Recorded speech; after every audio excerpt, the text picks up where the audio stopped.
Praise the lord. అందరు బాగున్నారా?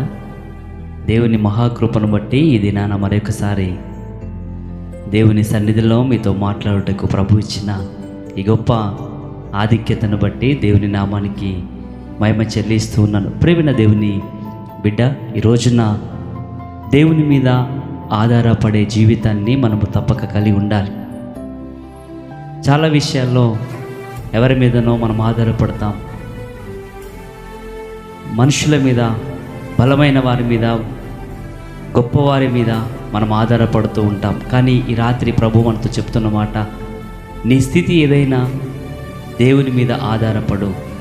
నిర్గమకాండము 17వ అధ్యాయంలో ఒక భయంకరమైన యుద్ధము జరుగుతున్నప్పుడు మోషే దేవుని మీద ఆధారపడినటువంటి యోగ్యమైనటువంటి నాయకుడిగా మనం చూస్తున్నాం. నిర్గమకాండం 17వ అధ్యాయంలో మనం చూస్తాం. అక్కడ చెప్పబడిన మాటను మోషే 11వ వచనం, మోషే తన చెయ్యి పైకెత్తినప్పుడు ఇశ్రాయేలీలు గెలిచిరి. మోషే తన చెయ్యి దింపినప్పుడు అమాలేకీలు గెలిచిరి అనే మాటని మనం అక్కడ చూస్తూ ఉన్నాం.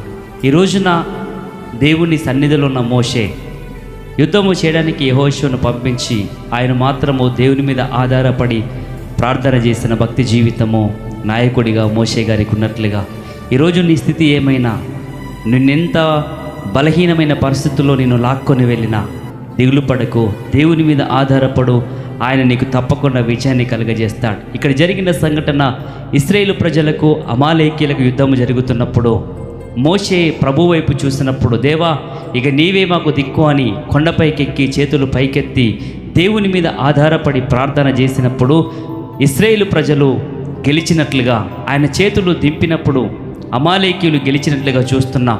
నీ స్థితిగతుల్లో నువ్వు ఆయన మీద ఆధారపడ్డప్పుడు, నువ్వు ఎప్పుడైతే ఆయన మీద ఆధారపడతావో అప్పుడు ఒక గొప్ప విజయాన్ని నువ్వు తప్పకుండా చూస్తావు. కుటుంబ పరిస్థితులు, అనారోగ్య పరిస్థితులు, అప్పు సమస్యలు, నీకున్న ప్రతి స్థితి నుంచి ఏదైతే నిన్ను యుద్ధం లాంటి సమస్యగా, యుద్ధం లాంటి శ్రమగా నీ కుటుంబాన్ని, నీ వ్యక్తిగత జీవితాన్ని, నీ ఆత్మీయ జీవితాన్ని బలహీనపరుస్తుందో వాటి ముందు నువ్వు ఆయన మీద, నువ్వు కలిగిన దేవుని మీద ఆధారపడితే ఒక గొప్ప విజయాన్ని ఇచ్చే దేవుడు మనకు తోడుగా ఉంటాడు. కాబట్టి ఈ యొక్క సమయంలో మీతో ప్రభు మాట్లాడుతున్న మాట, నువ్వు ఆయన మీద ఆధారపడు, దేవుడు తప్పక నీ జీవితాన్ని దీవెనకరంగా మారుస్తాడు. Praise the Lord. ఈ మాటలు దేవుడు దీవించును గాక. ఆమేన్.